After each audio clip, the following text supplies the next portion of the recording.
ससुराल का छलावा। ये कहानी है कानपुर शहर की, जहां नीना देवी अपने पति गंगाराम के साथ रहा करती थी। उसका बेटा मोहन एक कॉर्पोरेट ऑफिस में काम करता था, बेटी काजल कॉलेज में पढ़ाई कर रही थी और बहू शीतल हाउसवाइफ थी। मेरी ज़ोहरा जबी तुझे मालूम नहीं, तू अभी तक है हंसी और मैं जवान। ओहो, क्या अभी आपको शर्म नहीं आती बिल्कुल? अरे शर्म किस बात की, मैं क्या नंगा होके नाच रहा हूँ जो मुझे शर्म आएगी? अपनी पत्नी के लिए गाना गाना कौन सी गंदी बात है? और नहीं तो क्या, पापा सही कह रहे हैं। अरे चुप रह तू, तेरी तो पूरी जनरेशन बेशर्म है। क्या मम्मी, आप भी कौन से जमाने में जी रहे हो? आपको तो खुश होना चाहिए कि आपको इतना रोमांटिक पति मिला है जो इस उम्र में भी आपके लिए गाने गा रहा है। इस उम्र में मतलब? तो क्या मुझे बूढ़ा कहना चाह रही है? चल बहू, हम लोग किचन में चलकर खाने की तैयारी करते हैं। ये लोग ना पागल हो गए। जी मम्मी जी। रुको, जाने से पहले मेरी एक बात सुन लो। कल संडे है तो मेरी छुट्टी है, इसलिए मैं सोच रहा था कि हम लोग कहीं पिकनिक पर चलते हैं। अरे वाह, ये तो बहुत अच्छा आइडिया है। हाँ, मजा आएगा। वो लोग कल की पिकनिक के लिए बहुत एक्साइटेड हो गए थे, लेकिन तभी नीना देवी का फोन बजा।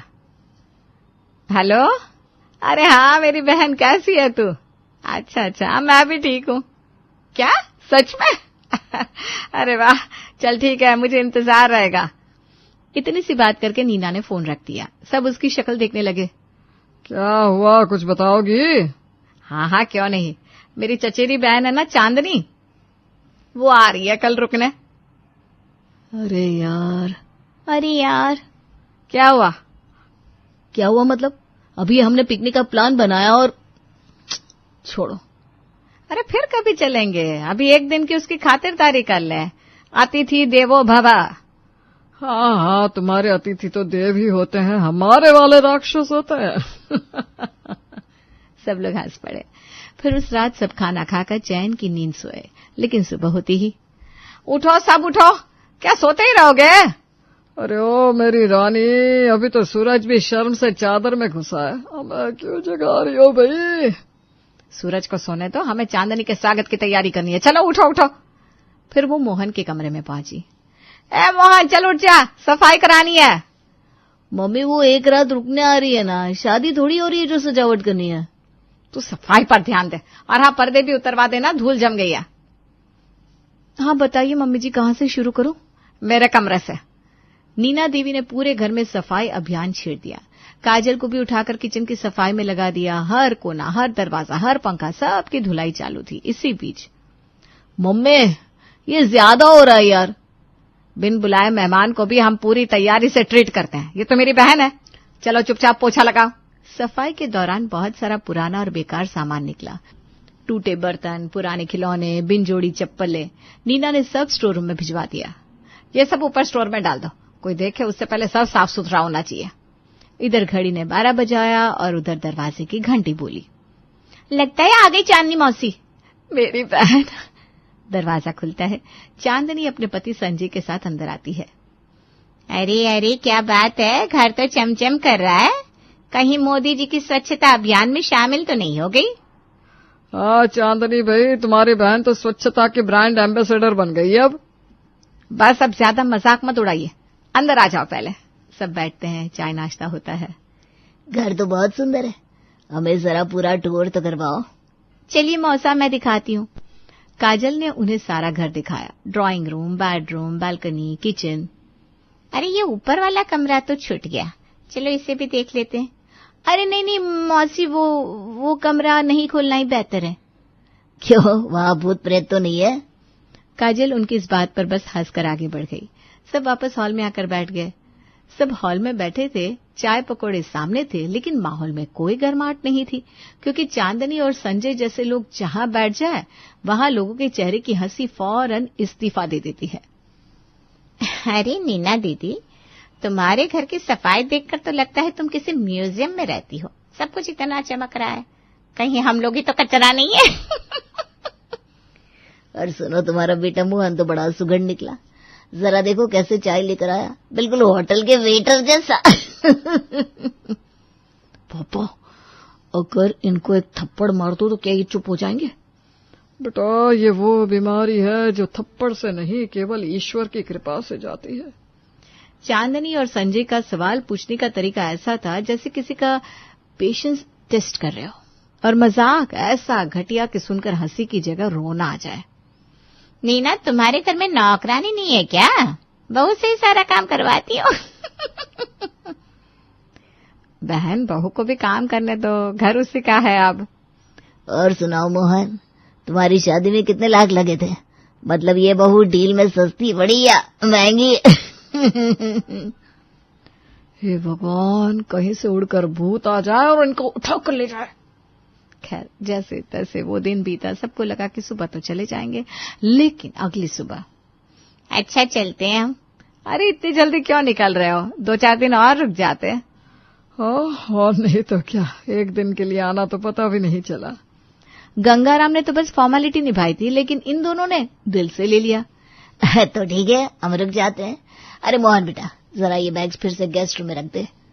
हाँ, अब इतना कह रहे हैं तो फिर मना करना अच्छा नहीं लगता। हे भगवान, हे भगवान। अब तो सबके चेहरे ऐसे हो गए जैसे किसी ने उनके सपनों पर पानी फेर दिया हो। पापा, आपने क्यों बोला रोकने को? अरे मुझे क्या पता था कि ये लोग मेरी एक बात को इतनी जल्दी पकड़ लेंगे। फिलहाल तो मैं ऑफिस जा रहा हूँ, झेलो आप लोग। मोहन ऑफिस के लिए निकल गया, काजल कॉलेज, और गंगाराम भी अखबार लेकर छत की ओर निकल लिए। बची शीतल जो सीधे पहुंची किचन। बहू, सुनो, गाजर का हलवा बनाना आता है क्या तुम्हें, या बस इंस्टाग्राम पे रील बनाती रहती हो? नहीं मौसी जी, आता है ना। और मांस खाती हो? मतलब मीट वाले घर से हो या घास फूस वाले? नहीं, हम प्योर वेज है। अरे रे, तब तो तुम्हारे बच्चे बहुत कमजोर होंगे। चलो छोड़ो, आज खाने में उड़द दाल की खिचड़ी बना लेना और दही जरूर रखना, नमकीन वाला। तुम्हारे मौसा जी को बहुत पसंद है। जी, बना लूंगी। अब चांदनी चली अपनी बहन नीना के पास, जहां पहले से ही संजय बैठा था और चाय में बिस्किट डुबोते डुबोते घर की संपत्ति डुबोने की तैयारी कर रहा था। नीना, तुम्हारा घर कितना बड़ा है? सोचो बेच दो तो कितना पैसा मिलेगा। और तुम्हारे पास कितनी साड़ियां हैं दीदी? गिनती की है या अभी भी गिन रही हो? काजल की शादी कब कर रही हो?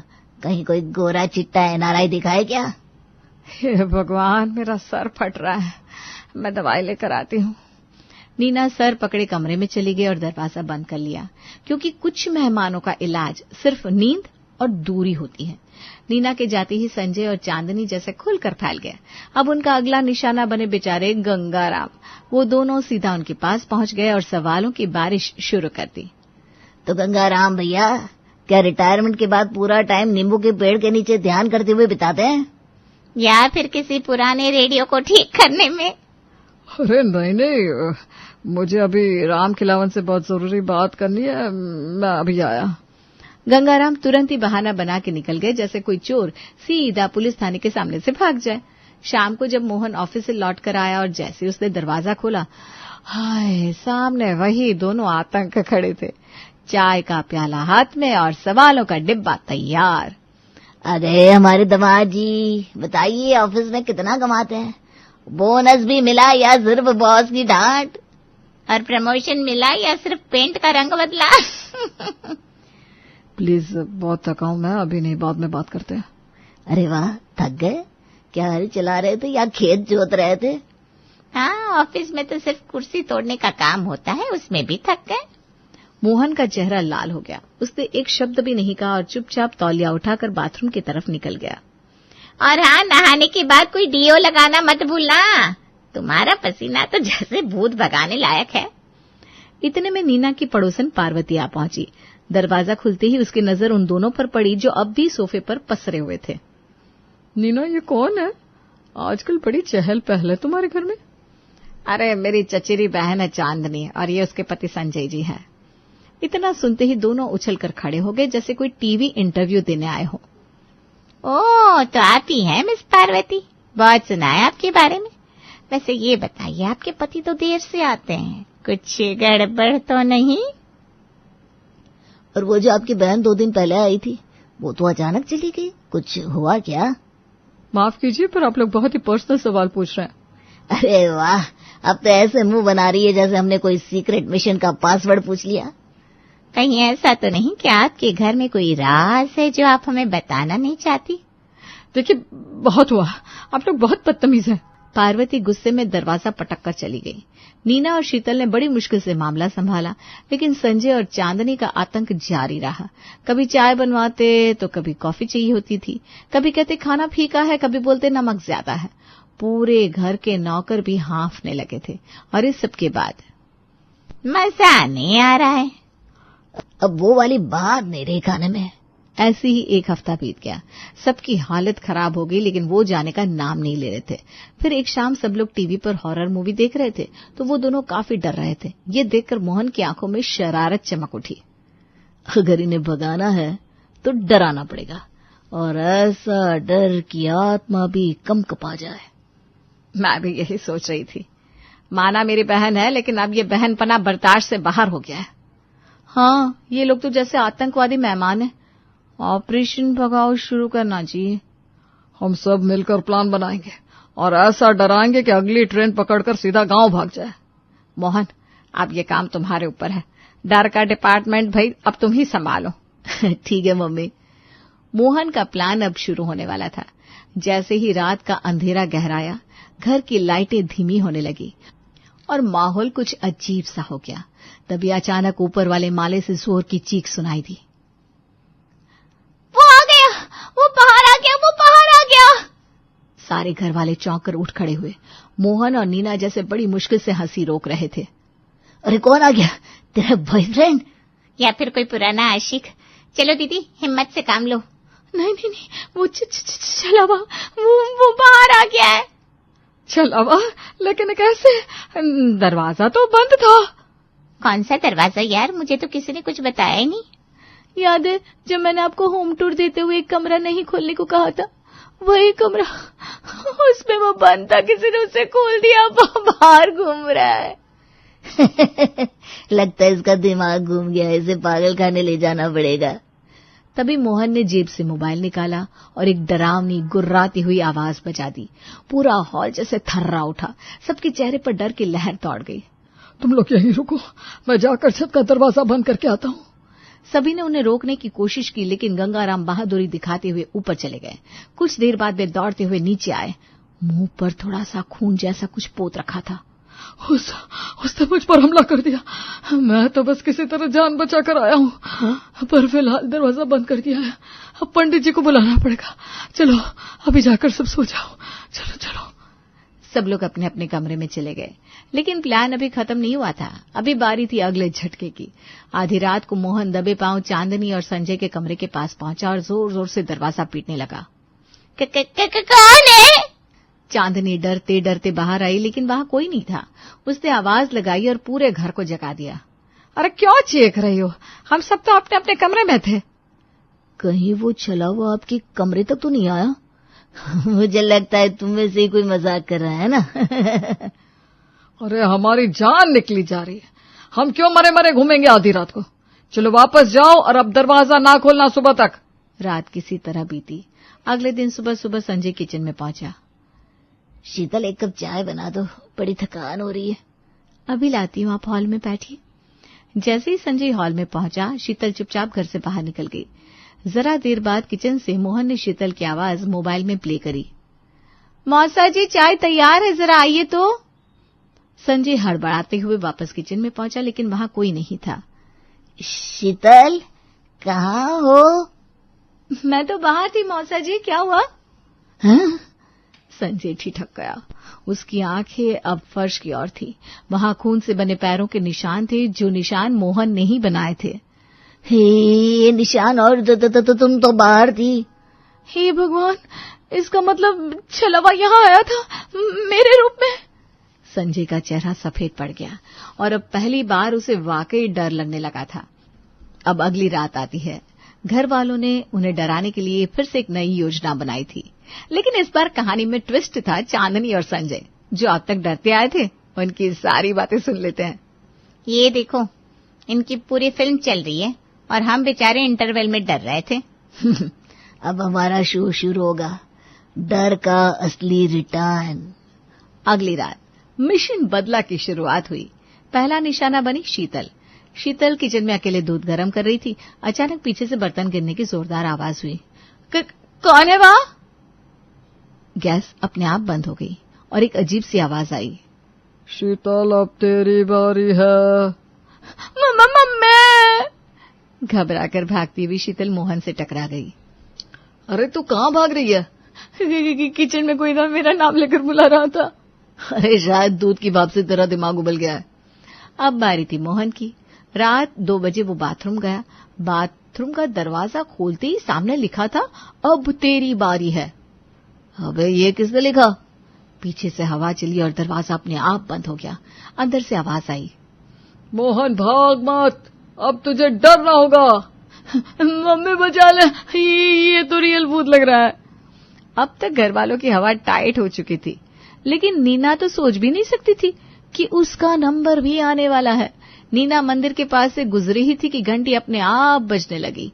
दिया बुझ गया और आईने पर लाल रंग में लिखा था, नीना तेरे लिए खास तोहफा है।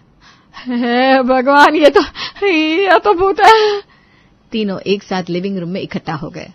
ये सब क्या हो रहा है यार? हमने तो सिर्फ एक्टिंग की थी, ये असली भूत कहाँ से आ गया? कहीं सच में घर में कोई आत्मा तो नहीं है? अब करे क्या? तांत्रिक को बुलाए क्या? तभी पीछे से एक डरावनी हंसी गूंजी। सभी ने मुड़कर देखा। चांदनी और संजय खड़े थे, सिर पर चादर, बाल बिखरे और चेहरे पर मुस्कान। थाली होनी चाहिए ऐसे डरपोक कलाकारों के लिए। तुमने जो डर दिखाया हमने वही वापस दे दिया। मतलब ये सब आप लोग कर रहे थे? अरे हमें ही हमारे डर से डरा दिया। कमाल कर दिया, मेरी तो चप्पल भी डर के मारे उल्टी हो गई। डोंट वरी, हम कल चले जाएंगे। ठीक है। अगले दिन उनका जाने का दिन था, लेकिन जाते जाते उन्होंने एक और धमाका करने की सोची। शाम को सब लोग बैठकर चाय पी रहे थे, तभी लाइट चली गई। एक आवाज आई, अब आखिरी विदाई है। दरवाजा जोर से धड़का, चाय गिर गई, कप टूट गए और सामने आई चांदनी, लाल साड़ी में, बाल बिखरे, आंखों में लाल लेंस और संजय भूत बनकर उसके पीछे खड़ा। अब तुम सबकी बारी है। डर हमेशा के लिए तुम्हारे साथ रहेगा। अब तो सच में आत्मा है। तभी लाइट आई और दोनों ठहाका मार के हुए हंसने लगे। सरप्राइज! लेकिन तुम सबकी एक्टिंग भी जबरदस्त थी। ऑस्कर भेजे क्या? अरे तुम लोग तो बाप निकले, डर में भी और बदले में भी।